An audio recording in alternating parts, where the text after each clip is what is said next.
Violencia familiar. Concepto. Son innumerables las formas de violencia familiar.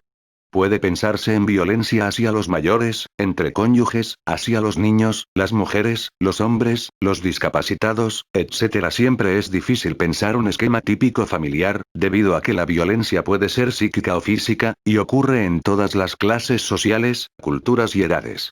La mayoría de las veces se trata de adultos hacia uno o a varios individuos. Se caracteriza a la violencia familiar en la que alguien con más poder abusa de otras con menos poder. El término violencia familiar alude a todas las formas de abuso que tienen lugar en las relaciones entre los miembros de la familia. La relación de abuso es aquella en la que una de las partes ocasiona un daño físico o psicológico a otro miembro. Este daño se puede dar ya sea por acción o por omisión, y se da en un contexto de desequilibrio de poder. Para establecer que una situación familiar es un caso de violencia familiar, la relación de abuso debe ser crónica, permanente y periódica, refiriéndonos así a las distintas formas de relación abusiva que caracterizan un vínculo familiar.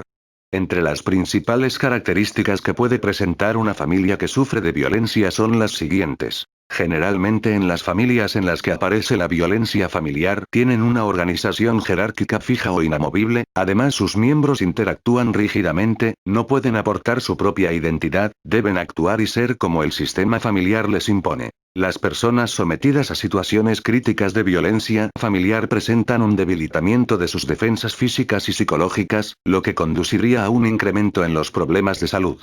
Muchas padecen de depresión y enfermedades psicosomáticas. También estas personas muestran una disminución marcada en el rendimiento laboral. En los niños y adolescentes tienen problemas de aprendizaje, trastornos de la personalidad, etc. Por lo general las personas que viven afectadas por la violencia familiar, como se criaron dentro de este contexto, tienden a reproducirlos en sus futuras relaciones. Mujeres maltratadas. Niños maltratados. Maltrato a las mujeres. Cuando hablamos del maltrato hacia las mujeres, algunos especialistas prefieren referirse al síndrome de la mujer maltratada. Si bien hay un importante número de hombres golpeados, la gran mayoría de los casos se tratan de personas de género femenino. Desde el punto de vista de las estadísticas, ocurre en todas las edades pero se destaca en primer lugar entre los 30 y 39 años, luego entre los 20 y 29 años y más tarde entre los 40 y 49 años, le sigue entre los 15 y 19 años, para finalizar con las mayores de 50 años. Las mujeres casadas constituyen un 66% del total, el resto lo componen novias, exparejas, conocidas, amantes, amigas, etc. La mayor vulnerabilidad femenina no solo se debe a causas físicas, también incide en que las mujeres suelen concentrar en la mayoría de los casos, la mayor carga y responsabilidad en la crianza de los hijos, además por diferentes cuestiones culturales condensan las tareas hogareñas y mantienen una mayor dependencia económica como cultural de los hombres.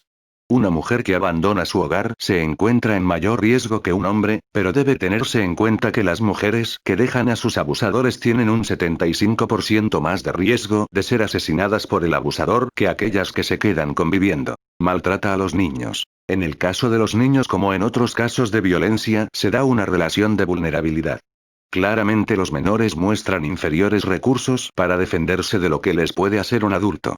Además se debe considerar el daño emocional y los efectos a corto y largo plazo que provocan los maltratos. En algunos casos se trata de golpeadores que fueron maltratados en su propia infancia, 56,7% de los casos totales, al intervenir patrones de repetición de los modelos de crianza parentales en los diferentes tipos de castigos administrados a sus hijos, pero no ocurre de este modo necesariamente.